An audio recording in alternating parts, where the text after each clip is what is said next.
Welcome to Play Digital. Today is going to be the first in a series of episodes on emulators, which will appear from time to time over the next few weeks. Now basically, an emulator will imitate a different system within your own, thus allowing you to play games that were written for a different computer. This is most frequently used for reliving your glory days on systems and consoles long since obsolete. In these episodes, I'll be looking at emulators of different systems, where possible targeted to a variety of platforms, and returning to some of the classic games on each. Now of course, we're going to start with a trip into my own childhood with a look at Amiga emulators. UAE, created by Bernd Schmidt, is widely regarded as the best Amiga emulator out there, and certainly has the best image reproduction that I've seen. It offers a wide variety of emulation modes for all kinds of different Amiga configurations, and so has great compatibility. If you're on Windows, grab and unzip WinUAE. Then go and download the ADFs, Amiga disk files, for the game you want to play, and a Kickstart ROM. I used 1.3, but they should all work. Please note that the ROMs are licensed, so to download a free version legally, you need to own the original cartridge. Otherwise, pay to download a licensed version. So once you have all your downloads, open WinUAE, which should open in Quick Start mode. Next, go to Paths and check that you can see your Kickstart ROM. If it doesn't show up, you just need to type in or select the location of the file. Then go to Host Display and select your settings.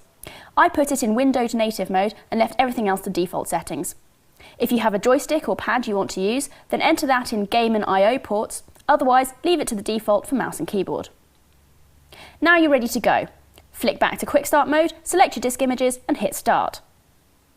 Now the joy of this emulator is that if the Amiga is your Amigo and you want to get down and dirty with the configuration, you can. It's all there for you to play with. But it's also really easy to just jump in and load your games. So what have I been playing on my new pseudo Amiga? First up, Rick Dangerous, a fun 2D platform game from 1989 developed by Core Design, who would later make Tomb Raider.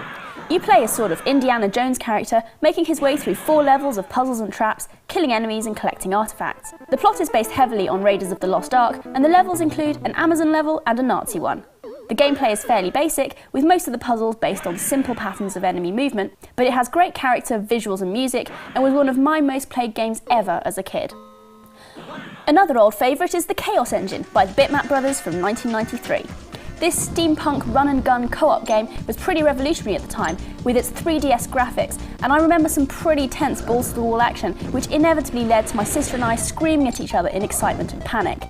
There are 6 different mercenary characters to choose from. The Preacher was always my favourite, with different attributes that develop over the game as you collect money to upgrade your weapon and stats at the end of each level.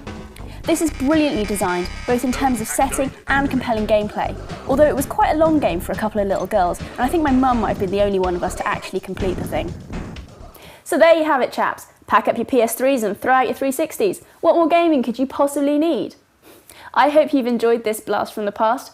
Do leave feedback at the website and let me know what emulators you want to see reviewed, or leave some links to your favourite Amiga games. See you next time.